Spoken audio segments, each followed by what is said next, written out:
கோயம்புத்தூர் நேயர்களுக்கு வணக்கம். நம்மளோட பேசுறதுக்காக நந்தா அவர்கள் இன்னைக்கு இணைஞ்சிருக்காங்க. வணக்கம் நந்தா. வணக்கம் அபி.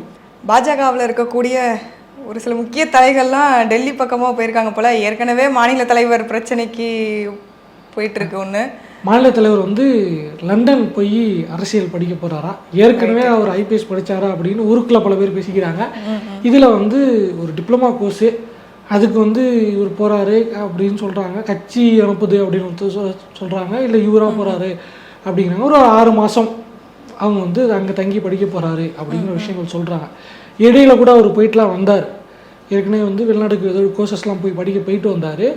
ஸோ நிறைய வாட்டி பண்ணியிருக்காரு. இப்போ அதனால் கட்சி தலைவர் யார் அப்படிங்கிற ஒரு பிரச்சனை போயிட்டுருக்கு. சிருங்கேரி மடத்துக்கு வேண்டியவர்கள் ஒரு பாஜகவுக்கு நெருக்கமான ஒரு தம்பதி, அவங்க அண்ணாமலையே இருக்கட்டும், அவர் லண்டன்ல இருந்து இன்ஸ்ட்ரக்ஷன்ஸ் கொடுப்பாரு அப்படிங்கிற மாதிரி அவருக்கு ஒரு ஆதரவு சொல்லியிருப்பாங்க போல இருக்கு. நம்ம ஈஷா அவரும் அதிமுகவில் இருக்க ஒரு மணி, ரைட்டு, ஓகேவா, 2 பேர் இருக்காங்களே. அதில் ஒருத்தர் அவரு வானதி அக்கா வந்தால் நல்லாயிருக்கும் அப்படிங்கிற மாதிரி சொல்லியிருப்பாங்க போல இருக்கு. சவுத்து தமிழ்நாடு தான் நமக்கு இப்போ ஏடிஎம்கே வீக்காக இருக்குது. ஏடிஎம்கே வச்சு காலி பண்ணணும், நம்ம ஏடிஎம்கே ஓட்டு எடுக்கணும் அப்படின்னா சவுத் தமிழ்நாட்டில் கான்சன்ட்ரேட் பண்ணலாம். ஏற்கனவே டிடிவியும் ஓபிஎஸும் எழுதி வாங்கி வச்சுக்கிட்டோம். இப்போ எப்படி அதிமுகவில் அவங்க சேர்க்க மாட்டாங்க, அதனால் அந்த ஓட் பேங்க் இருக்குது. அதுக்கு வலு சேர்க்கும் விதமாக ஏற்கனவே இப்படி பொன்னாரை போட்டு அக்கா தமிழிசையை போட்டு அந்த ஓட் பேங்க்ஸ் ஓரளவு கேப்சர் பண்ணி வச்சோமோ, இப்போ திரு நயினார் அவர்களை போட்டோம்னா, ஏற்கனவே ஒரு மினிஸ்டர்லாம் இருந்திருக்காரு, இன்னும் சீரம் சிறப்புமாக வழிநடத்துவார், அவரை போட்டோம்னா இன்னும் கொஞ்சம் வெயிட்டாக இருக்கும் அப்படின்னு ஒரு மூவ். இதெல்லாம் விடுங்க, இவங்கெல்லாம் வேணாம், பஞ்சாயத்தில் மாட்டியிருந்தாலும் பரவாயில்ல, கட்சியை கட்டுக்கோப்பாக காப்பாற்றக்கூடிய ஒரு நபர் அப்படின்னு வீடியோ காலில் மாட்டிய நபரை நிதியமைச்சர் முன்மொழிஞ்சதா ஒரு விஷயம் இருக்கு. என்ன நடந்தாலும் சரி, கட்சி தோத்தாலும் பரவாயில்ல, கட்சி டெபாசிட் காலியானாலும் பரவாயில்ல, இப்போ இருக்க தலைவரை மாற்றியே தீருது அப்படின்னு மேலே முடிவு பண்ணியிருக்காங்க. அந்த அளவுக்கு அடிச்சு வாங்குறது இல்லாமல் அடிச்சதெல்லாம் ஒரு அமௌண்ட் இருக்கு. அது இல்லாமல் கட்சி பேர் ரொம்ப நிறைய இருக்கு. அதனால அவர் மேலே ஏகப்பட்ட பிரச்சனைகள் இருக்கு. ஸோ அதனால அது ஒரு பிரச்சனை. அதிமுக கூட்டணி வச்சிருந்தோம்னா நமக்கு ஒரு 10 சீட்டு கிடச்சிருக்கும், 10-15 சீட்டு கிடச்சிருக்கும். நம்ம அசால்ட்டாக டீல் பண்ணியிருக்கலாம். நிதிஷையோ இவங்களையோ இல்லாமல் லெஃப்ட் ஹேண்டில் நம்ம டீல் பண்ணியிருக்கலாம். அந்த கூட்டணியை உடச்சது இவர் தான் காரணம். அதனால் நமக்கு இவ்வளோ தர்ம சங்கடத்துக்கு தமிழ்நாட்டு தலைவர் தான் காரணம். அதனால் அவரை தூக்குறது அப்படின்னு ஜி முடிவு பண்ணிட்டு தான், பெரிய ஜி முடிவு பண்ணிட்டு தான் சொல்கிறாங்க. ஸோ 2 ஜிக்கும் இவரை மாத்திரம் முடிவில் இருக்காங்க. ஆனால் புதுசாக யாரை போடுறதுங்கிறது தான் பிரச்சனை. ஒரு ஜி நிமி மேடம் சஜஷனை சொல்கிறாங்க, ஒரு ஜி நயினார் சஜஷன் சொல்கிறாங்க. அதில் தான் பிரச்சனை. ஏற்கனவே அண்ணாமலை போயிருந்தார், அவரும் ஆளுநரும் போயிருந்தாங்க, ஆளுநர் வந்துட்டார். இப்போ இவர் நயினாரும் டெல்லி போயிருக்கதா தகவல் மிக விரைவில் அறிவிப்பு வெளியாக வாய்ப்பு இருக்குது அப்படின்னு எதிர்பார்க்கப்படுது. மொத்தத்தில் இப்போ பாஜக மாநில தலைவர் மாற்றப்படுவார், வாய்ப்புகள் இருக்குது. அவரை மாற்றுறாரா இல்லையாங்கிறத அப்புறம் பார்ப்போம். இந்த கோயம்புத்தூர் திருநெல்வேலியில் ஃபுல்லாக மேயர் எலெக்ஷன் வருதாம்மா? வரதான்லாம் இல்லை, ஒருத்தர் ஏற்கனவே மேயர் ஆகிட்டாரு. இப்போ நாமினேஷன் தாக்கல் பண்ணால் அப்புறம் ஓட்டு போட்டு ஜெயிக்க வைக்க போகிறாங்க. ஆப்போசிட்டில் மேயர் ஆனதுக்கப்புறம் எப்படி ஐயா ஓட்டு போட்டு ஜெயிக்க வைக்க முடியும்? நாமினேஷன் பண்ணி ஓட்டு போடுவாங்க. ஏற்கனவே கவுன்சிலர்களை தேர்ந்தெடுத்து தான் மேயர் ஆக்குவாங்க. அப்படி தான் இருந்தாங்க. உட்கட்சி பஞ்சாயத்து அச்சுக்கிட்டாங்கன்னு மாற்றிட்டாங்க. மாற்றினதில் இப்போ நெல்லை மேயராக ராதாகிருஷ்ணன் என்கிற கிட்டு அவரை கட்சி முன்மொழிஞ்சிருக்கு. அவருக்கு எதிராக கட்சியிலிருந்து நீக்கப்பட்ட பால்ராஜ் அவரும் வேட்புமனு தாக்கல் பண்ணதாக சொல்லப்படுது. இதில் ஓட்டு போட்டு யார் அப்படிங்கிறது தேர்வாகும். இந்த பக்கம் கோயம்புத்தூரில் 29வது வார்டை சேர்ந்த அரங்கநாயகி நினைக்கிறவங்க பேர், அவங்கள கட்சி முன்மொழிஞ்சிருக்கு. தனக்கு தான் கிடைக்கும் அப்படின்னு அமைச்சர்களுக்கு நெருக்கமாக அறியப்பட்ட மீனா லோகு அப்படிங்கிறவங்க எதிர்பார்த்தாங்க. கிடைக்கல அப்படின்னோடனே கண்ணீரோட கூட்டத்திலேருந்து வெளியே போனதாக தகவல் இருக்குது.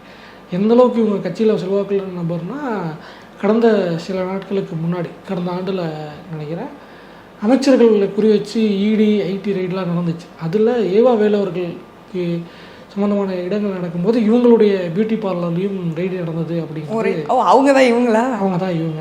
ஸோ நடந்திருக்குது. இப்போ வந்து கிட்டத்தட்ட ஆல்மோஸ்ட் எதுக்கு போட்டியிட ஆள் இல்லை அப்படின்னால ஜெயிச்சிருவாங்க. நெல்லை மேயர் ஆனார் கிட்டு அப்படின்னு கார்டு கூட போட்டிருப்பாங்க நேரத்துக்கு. கடந்த காலங்களில் இந்த மாதிரி நடந்திருக்கா அப்படின்னு பார்த்தா இல்லை, இப்போ தான் நடக்குது அப்படிங்கிறது தான் வந்து இருக்குது. கட்சிக்காரங்க எதிர்கட்சி பிரச்சனை பண்ணால் பரவாயில்ல, சொந்த கட்சியே பிரச்சனை பண்ணி மாற்ற வேண்டிய நிலைமைக்கு வந்திருக்கு. படத்து காஞ்சிபுரம் இருந்துச்சு, லாஸ்ட் மினிட்ல ரெசார்ட்டுக்கு கூப்பிட்டு வந்து மிட்டாய் கிளுகிழப்ப அது மாதிரி காமிச்சு தாஜாக்க பண்ணி அதை சமாளிச்சிட்டாங்க. இவங்க 2 பேரும் மாறி இருக்காங்க. ஏற்கனவே வந்து துணை முதல்வர் பதவிக்கு வந்து உதயநிதி ஸ்டாலின் அவர்களுக்கு வந்து கொடுத்துருவாங்க அப்படின்லாம் பேசிகிட்டு இருந்தாங்க. அதுக்கப்புறம் வந்து இளைஞர் அணியில் இருக்கிறதே வந்து எனக்கு போதும்ப்பா, இதில் இருந்தால் என்ன, எல்லா அமைச்சர்களுமே முதல்வருக்கு துணையாக தான் இருப்போம்லாம் மேடையில் பேசி பரவாயில்ல நான் இதிலே இருந்துக்கிறேன் அப்படிங்கிற மாதிரிலாம் வந்து பில்டப் கொடுத்தாரு. திரும்ப அந்த பேச்சு வந்துருக்குது போலயே. இல்லை, திருப்பி வந்து அந்த கேள்வி கேட்குறாங்க. இதில் என்ன பிரச்சனை அப்படின்னா, யாரும் கேள்வி கேட்க மாட்டாங்க, போர்க்குடி தூக்க மாட்டாங்க அப்படின்னு எதிர்பார்த்தாங்க. இன்னொன்று வந்து இப்போது ஆஃப்கோர்ஸ் அது வந்து மன்னராட்சி முறை தான். அப்புறம் என்ன இங்கே பிரச்சனை, துணை முதல்வர் நீங்கள் கொடுக்கும்போது சீனியர்ஸ் நாங்கள் இருக்கோம்ல அப்படிங்கிற விஷயம்தான். அதை வெளியே சொல்லாத வரைக்கும் பிரச்சனை இல்லை, வெளியே ஓப்பனாக சொல்லிட்டாங்க, அதனால தான் இங்கே பிரச்சனை. துரைமுருகன் வந்து கொடுத்தா வாங்கிக்கிறேன், நான் வேணாம்னு சொல்லலை அப்படின்ட்டாங்க. அங்கே வந்து 2006 பயண காலகட்டத்தில் 2011 துவக்கத்தில் கொடுத்தாங்கன்னு நினைக்கிறேன் துணை முதல்வர் பதவி. தேர்தலை ஒட்டி இல்லை, 2009 கொடுத்தாங்கன்னு நினைக்கிறேன். அழகிரி அவர்களுக்கு வந்து தென்மண்டல அமைப்பு செயலாளோ ஏதோ தென்மண்டல பொறுப்பு ஒன்று கொடுத்தாங்க. அதுக்கு ஈக்குவலாக வந்து ஸ்டாலினை கூல் பண்ணணும்னு சொல்லி அவருக்கு வந்து துணை முதல்வர் பதவி கொடுக்கப்பட்டுச்சு. 2 பேர்த்துக்கும். இவருக்காக அப்படி மாற்றி கணக்கு போட்டு டீல் பண்ணி டாலி பண்ணிக்கிட்டே வந்தார். அது பிரச்சனை கிடையாது. அப்போது வந்து ஆர்காட்டார் இருந்தார், பேராசிரியர் இருந்தாங்க, எல்லாமே இருந்தாங்க. யாரும் துரைமுருகனும் இருந்தார். வயசின் அடிப்படையில் எல்லாருமே சீனியர் தான். அவங்க யாரும் கேட்கல. ஏன்னா அவங்களுடைய எக்ஸ்பீரியன்ஸையும் அவங்களுடைய ஒர்க்கையும் வந்து அவங்க மதித்தாங்க. அதனால் வந்து ஒத்துக்கிட்டாங்க. இப்போது இவங்களோட எக்ஸ்பீரியன்ஸையும் வயசையும் கம்பேர் பண்ணும்போது உதயநிதியோட எக்ஸ்பீரியன்ஸும் வயசும் என்னங்கிற ஒரு கேள்வி இருக்குது. எம்ஜிஆர் காலத்துலேருந்து அரசியலுக்குள்ளே இருந்துக்கிட்டு இருக்க ஒரு ஆள் துரைமுருகன். அப்படி இருக்கும்போது 2019 தேர்தலுக்கு முன்னாடி தான் அவர் வந்து உதயநிதி ஆக்டிவாக இளைஞரணி பொறுப்பு கொடுக்குறீங்க. கிட்டத்தட்ட 5-6 வருஷத்துக்குள்ளே வந்து அவரை துணை முதல்வர் ஆக்குறீங்கன்னா எப்படி கட்சிக்குள்ளே ஏற்பாங்கங்கிற ஒரு விஷயம் இருக்குது. உதயநிதியை மட்டும் நீங்கள் ப்ரொமோட் பண்ணால் பரவாயில்ல, உதயநிதிக்கு கூட துணைக்கு ஆள் வேணும்னு அன்பில் மகேஷையும் மேலே தூக்கிட்டு வரதுக்காக பார்க்குறாரு. அது சீனியர் மினிஸ்டர்ஸ் பலருக்கும் கடுப்பாக இருக்குது. இதில் வந்து எங்கே அன்பிலுக்கு போட்டியாக வந்துடுவாரோன்னு நேருவை டம்மி பண்ணுவதும் நேருவுக்கு எதிராக அவதூறு பரப்புவதும் சில ஆட்கள் பண்ணிக்கிட்டு இருக்காங்க. சமூக வலைதளங்களில் உட்காந்து பேசிக்கிட்டு இருக்காங்க. ஸோ அதுதான் வந்து இங்கே அடுத்த கட்ட சிக்கலுக்கு காரணம். அதனால் இப்போதைக்கு வந்து அதை தள்ளி போடலாம் அப்படிங்கிற ஒரு முடிவில் கட்சி தலைமை இருப்பதாக சொல்லப்படுது. அதனால தான் முதலமைச்சர்கிட்ட கேட்கும்போது கோரிக்கை வெளுத்திருக்கிறது ஆனால் இன்னும் பழுக்கவில்லை அப்படின்னு ஒரு ஓமையை சொல்லி ரைட்டு முதல்வர் பதவி தான் கொடுக்கல, துணை முதல்வர் பதவியாவது கொடுங்க அப்படின்னு நினச்சிருப்பாங்களா இருக்கும் துரைமுருகன். எல்லாரும் அந்த பக்கம் தான் போக முடியாது, அட்லீஸ்ட் இதுலையாவது இருந்துக்கிறோம் அப்படின்னு நினச்சிருப்பாங்களா.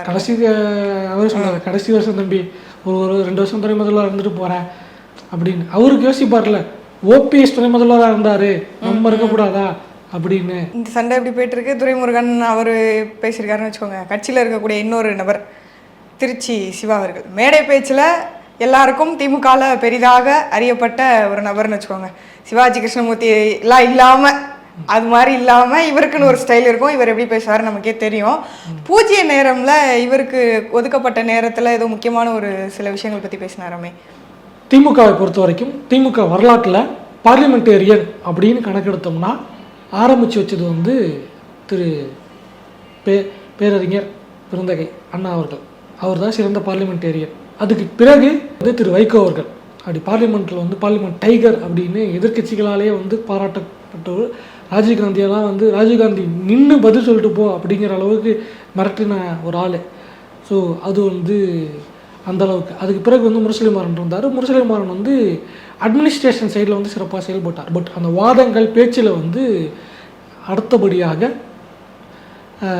திருச்சி சிவா, இன்னொன்று வந்து அதுக்கு பிறகு தான் வந்து ராசா கனிமொழி இவங்கெல்லாம் வருவாங்க. பட் ராஜ்யசபாவில் ஒரு நீண்ட நெடிய பாரம்பரியம் வந்து சிவா அவர்களுக்கு இருக்குது. அவருக்கு கிடைக்கக்கூடிய வாய்ப்பில் என்னெல்லாம் பண்ண முடியுமோ அதெல்லாம் பண்ணக்கூடிய ஒரு நபர் தான். இந்த இடத்துல வந்து அவருடைய இதுக்கு முன்னாடி செஞ்ச சில விஷயங்களை கோட் பண்ணணும். ஏன்னா அது வந்து அவரும் அதை விளம்பரப்படுத்திக்க இல்லை, மற்றவங்களும் வந்து அதை யாரும் பெருசாக பேசலை அப்படிங்கிறனால அவருடைய பங்களிப்பு அப்படிங்கிறது.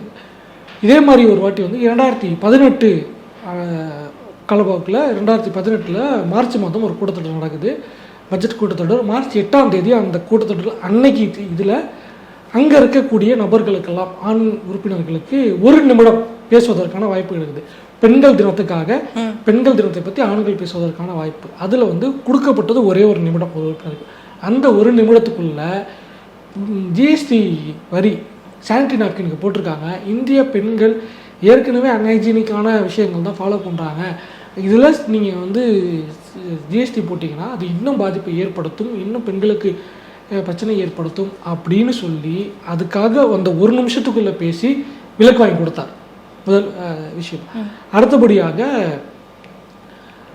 என்ன பண்ணிட்டார் அப்படின்னா, டிரான்ஸ் பீப்புள் இருக்காங்கல்ல அவங்களுக்கு இடஒதுக்கீடு வேணும் அப்படின்னு அதுக்கு ஒரு தனிநபர் மசோதா தனிநபர் பில் எடுத்துகிட்டு வந்து அதையும் சாதித்து காட்டி அதுவும் இப்போ அவங்களுக்கு வந்து கொடுப்பதற்கான அந்த ப்ராசஸ் போயிட்டுருக்கு. பட் அதில் சில சிக்கல்கள்லாம் இருக்குது. அவங்க வந்து பிசி ஸ்கூலில் கொண்டு வந்துட்டாங்க அப்படின்னு அவங்க டிரான்ஸ்பர்சன்ஸ் வந்து கொஞ்சம் அதில் வந்து சில அவங்களுக்கு ஆதங்கங்கள் இருக்குது, அது இன்னும் சட்ட சிக்கல்கள் இருக்குது. அதையும் வந்து சட்ட ரீதியாகவும் துணை நின்று சிவா அவர்கள் பண்ணிக்கிட்டு இருக்கார்.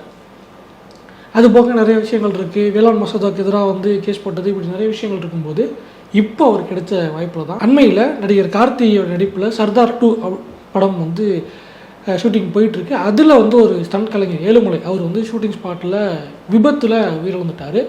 ஏற்கனவே வந்து நிறையா படங்கள் அந்த மாதிரி விழுந்திருக்காங்க. இந்தியன் 2 படப்பிடிப்பில் கூட 3 பேர் விழுந்தாங்க. அதுலேயும் முக்கியமாக ஒருத்தர் வந்து ஃபேமஸ் கார்ட்டூனிஸ்ட் மதன் அவர்களுடைய மருமகன். ஸோ இந்த மாதிரி ஷூட்டிங் ஸ்பாட்டில் நிறைய பேர் இறக்கிறது ஒரு பிரச்சனையாக இருக்குது. அவங்களுடைய பாதுகாப்பையும் உயிருக்கான உத்தரவாதத்தையும் உறுதி பண்ணணும் அப்படின்னு ஒரு கோரிக்கை வச்சு பேசியிருக்கார். மிக முக்கியமான ஒரு விஷயம். ஸ்டண்ட் கலைஞர்களுக்காக பேசி ஒரு விஷயம் நடந்திருக்குது. இதுக்கு முன்னாடி தமிழ்நாட்டில் ஸ்டண்ட் கலைஞர்களுக்காக பேசின ஒருத்தர் யார் அப்படின்னா ரஜினி அவர்களுடைய மூத்த மகள் ஐஸ்வர்யா அவர்கள். அவங்க தான் வந்து ஸ்டண்ட் கலைஞர்களுக்கு வந்து எந்த அங்கீகாரமும் அரசு கொடுக்கறது இல்லை, நேஷனல் அவார்டில் கூட அவங்க பேர் இல்லைன்னு சொல்லி வெங்கையா நாயுடு கிட்ட கோரிக்கை வச்சு சண்டை போட்டு அதுக்கப்புறம் நேஷனல் அவார்டு வந்து கொடுக்கப்பட்டுச்சு. பீட்டர் ஹின்ஸ் முதல் முறையாக மலையாளத்தில் வந்த மோகன்லாலோட படம் புலிமுருகன், அதுக்காக பீட்டர் ஹின்ஸுக்கு ஃபஸ்ட்டு நேஷனல் அவார்டு கொடுத்தாங்க. ஸோ அதுக்கு அடுத்தபடியாக ஸ்டண்ட் கலைஞர்களுக்காக இப்போ வந்து சிவா பேசியிருக்கார் அப்படிங்கிறது பரவாயில்ல. அவர் அந்த இடத்துல போயிட்டு இவங்களுக்காக பேசுகிறாரு அப்படிங்கிறது மிகப்பெரிய ஒரு விஷயம். ஏன்னா தொடர்ந்து இது மாதிரியான விஷயங்கள் நடந்துக்கிட்டே இருக்குது, ஆனால் அதை யாருமே வந்து கவனிக்க மாட்டாங்க, இதை பெருசாக எடுத்துக்க மாட்டேங்கிறாங்க. அப்படிங்கிறப்போ இவர் வந்து அதை கவனத்தில் எடுத்துக்கிட்டு அங்கே போய் பேசியிருக்காரு அப்படிங்கிறப்போ இது ரொம்ப நல்ல விஷயம். இல்லை, தமிழ்நாட்டிலேருந்து போகிற நிறைய பேர் வந்து நிறைய விஷயங்களை பேசியிருக்காங்க. பட் என்ன பிரச்சனை அப்படின்னா, தமிழ்நாட்டில் இருக்கக்கூடிய ஊடகங்கள் நம்மளும் சரி இன்னும் பலரும் சரி அதில் அவங்க போட்ட காரசாரமான விவாதங்கள் எதிர்க்கட்சியோட சண்டைகள் அதிகம் ப்ரொஜெக்ட் பண்ணப்படுது. மக்கள் நலன் சார்ந்த மக்களுக்கான பேசின விஷயங்கள் அதிகமாக ஹைலைட் செய்யப்படலை அப்படிங்கிறத பார்க்க முடியுது. அண்மையில் வந்து தென்காசி எம்பியாக இருந்த ராணி ஸ்ரீகுமார் அவங்க நீட்டுடைய கோச்சிங் சென்டர்ஸை பற்றி பேசியிருக்காங்க. அதை ரெகுலேட் பண்ணுங்கள், இது பண்ணுங்கள் அப்படின்னு. இன்னொரு முக்கியமான விஷயம், சென்டர்ஸ் வந்து நீங்கள் வந்து ஓன் ஸ்டேட்டில் போடுங்க. 1000 கிலோமீட்டர் தாண்டி போகிறீங்க. நீட் பிஜிக்கு வந்து எக்ஸாமினேஷன் சென்டர் போடுறாங்க. கேரளாலேயும் தமிழ்நாட்டிலையும் சென்டர்ஸ் கிடையாது, எக்ஸாமினேஷன் சென்டர்ஸ். அவங்க வேறு ஸ்டேட்டில் போய் எழுத வேண்டிய சூழ்நிலை இருக்குது அப்படிங்கிற விஷயத்த அவங்க பேசியிருந்தாங்க. என்விஎம் சோமு அவருடைய மகளுக்கு அவங்க பெரும் கனிமொழி தான், அவங்க வந்து மெடிக்கல் இஷ்யூஸை பேசியிருந்தாங்க. மகப்பேறு விஷயங்களை அவங்க டாக்டருங்கனால அதை பேசியிருந்தாங்க. கார்த்தி சிதம்பரம் அவர்கள் கடந்த ஆட்சியில் கடந்த 5 ஆண்டுகளில் பைஜூஸை பற்றி பேசி இந்த மாதிரி கோச்சிங் சென்டர்ஸை பற்றி பேசியிருந்தார். கடைசியில் அவர் பார்லிமெண்ட்டில் பேசினார், கண்டுக்கவே இல்லை. கடைசியில் பைஜூஸ் நஷ்டமாகி அரசு பெரிய பிரச்சனையாச்சு. இப்போ கூட ரீசெண்டாக அவர் என்ன பேசினார்னா, தெருநாய்களுடைய பிரச்சனை அதிகமாக இருக்குது அப்படிங்கிறத பார்லிமெண்ட்டில் ரைஸ் பண்ணியிருக்காரு. ஸோ இங்கே ஆக்கப்பூர்வமான விஷயங்களை தமிழக எம்பிகள் பேசிக்கிட்டு இருக்காங்க. அதுக்கு ஊடகங்கள் போதிய கவனம் செலுத்தலை அப்படிங்கிறது தான் வந்து வருத்தமான ஒரு விஷயமா இருக்குது. ஓரளவுக்கு இங்கே பாஜகவை எதிர்க்கக்கூடிய விஷயங்கள் வலுவாக தான் இருக்குது அப்படிங்கிறதையும் தாண்டி இப்போ பாண்டிச்சேரியிலையும் பாஜகவை எதிர்க்கக்கூடிய மனநிலை வந்துருச்சா? ஏன்னா ரங்கசாமிக்கும் பிஜேபிக்கும் இடையிலேயே வந்து பூசல் இருக்குது அப்படிங்கிற மாதிரி சொல்கிறாங்களே. அடிப்படையில் வந்து ஒரு காங்கிரஸ்காரர் தான் ரங்கசாமி. காமராஜருடைய அந்த வழித்தோன்றல் அவரை ஃபாலோ பண்ணி தான் இருப்பார். கிட்டத்தட்ட அவர் போயிட்டு இருக்க காஸ்டியூம்லாம் கூட வந்து அவர் சைஸை விட பெருசாகவே இருக்கும். காமராஜர்கிட்ட கேட்கும்போது இதனால் ஒரு நெசவாளி வாழ்ந்துட்டு போகிறான் அப்படின்னு சொல்லி காமராஜர்லாம் அந்த மாதிரியான ஒரு விஷயம் தான் கிட்டத்தட்ட ஒரு எளிமையாக இருந்துக்கிட்டு இருந்தார். அப்படி தான் காங்கிரஸ் கட்சியில் இருந்தார், சிஎம்லாம் இருந்தார். அதுக்கு பிறகான ஒரு அரசியல் வந்து அவருக்கு வாய்ப்பு மறுக்கப்படும் போது அப்படியே வைத்தியலிங்கம்கிட்ட கொடுக்குறாங்க. அப்போ நாராயணசாமி வர்றாரு. ஸோ அதனால் அவருக்கு பிரச்சனைகள் வந்து தனி கட்சி ஆரம்பித்து ஒரு வாட்டி சிஎம் வந்தார். திருப்பி இப்போ பிரச்சனை என்ன பிரச்சனைனா, அவருடைய கட்சியை பாஜக கபலீகரம் செஞ்சிருமோ அப்படிங்கிற ஒரு பயம் வருது. அந்த பயத்தினால அவர் சில முன்னெச்சரிக்கை நடவடிக்கை எடுக்கிறார். ஏற்கனவே இவர் கட்சியிலேருந்து போன நமச்சிவாயத்தை தான் அமைச்சராக்கி வச்சுருக்காங்க. பாஜகவில் இப்போ எம்பி சீட்டும் கொடுத்தாங்கன்னு நினைக்கிறேன். ஸோ பாஜக இங்கே இருக்க ஆட்களில் போயிட்டுருக்கு. நமக்கு அரசியல் வேணும் அப்படின்னா நம்ம ஸ்டாண்ட் பண்ணி நிற்கணும். திமுக அதிமுக கூட செல்ஃப் எடுக்காது. காங்கிரஸ் கிட்ட நம்ம கூட்டணி வைக்க முடியாது. அங்கே தான் வெளியே வந்தோம். பாஜகவை எதிர்க்கிறதுக்கு நமக்கு வழி இல்லை அப்படிங்கும்போது அங்கே உள்ள பிரச்சனை வந்துக்கிட்டு இருக்கு. இப்போ வந்து ரெங்கசாமியை காலி பண்ணிவிட்டு அந்த கட்சியை தூக்கி ஆட்டையை போட்டுட்டு நம்ம உட்காரலாம் அப்படின்னு பாஜக நினைக்குது. இல்லை, நமக்கு ஒரு ஐடென்டிட்டி வேணும், நம்ம வந்து ஒரு சில அரசியல் பண்ணிக்கிட்டு இருக்கோம், நமக்கு வேணும் அப்படிங்கிறனால ஒரு பாஜக கூட சில முரண்கள் இருக்குது. நிதி ஆயோக் கூட்டத்துக்கு கூட ஒரு போகல, கேட்டதுக்கு பட்ஜெட்டு அப்படின்னு கணக்கு சொன்னாங்க. இப்போ என்ன அப்படின்னா, இது வரைக்கும் அமைதியாக இருந்த ரெங்கசாமிக்கு இப்போ ஒரு ஆப்பர்ச்சுனிட்டி கைக்கு வந்திருக்குது. கண்ணு முன்னாடி அவருக்கு ஒரு வெளிவெள்ளம் தெரியுது.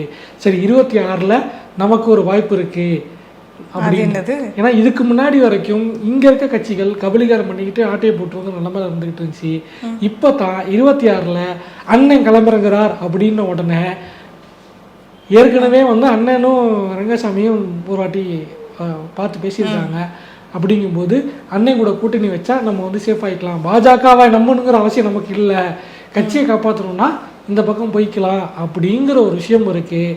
ரீசெண்டாக அண்ணன் கூட ஒருத்தர் சுற்றிட்டு இருப்பார்ல, அண்ணனுக்கு ஓனர், கட்சி ஓனர் ஒருத்தர், ஃபோட்டோவெல்லாம் தூக்கிக்கிட்டு, அவருடைய பிறந்தநாளுக்கு திரு ரெங்கசாமி அவர்கள் வந்து நேரில் போய் வாழ்த்து தெரிவிச்சுட்டு வந்தார். அண்ணன் பிறந்தநாளுக்கும் வந்து ஃபோன் பண்ணி தான் வாழ்த்து சொல்லியிருக்காரு. இவருக்கு அவங்க பரஸ்பரமாக இருந்துக்கிட்டு இருக்கனால அது ஒரு ட்ராக் போகுது. அப்படின்னா எங்கே இவங்க வந்து தனியாக போயிட்டா அடிச்சுக்குவாங்கன்ட்டு பிஜேபி வந்து இந்த பக்கம் இது பண்ணிகிட்டு இருக்கு. அதில் தான் வந்து ஏற்கனவே வந்து போயிட்டு நட்டா கிட்ட குமரிட்டு வந்தாங்க. இப்பவும் வந்து பட்ஜெட்டில் அதிருப்தி இருக்குது அப்படின்னு பாஜக எம்எல்ஏ எழுந்து பேசிக்கிட்டு இருக்காரு. நீ என்ன வேணா பேசின்னு போ அப்படின்னு எழுந்து போயிட்டாரு.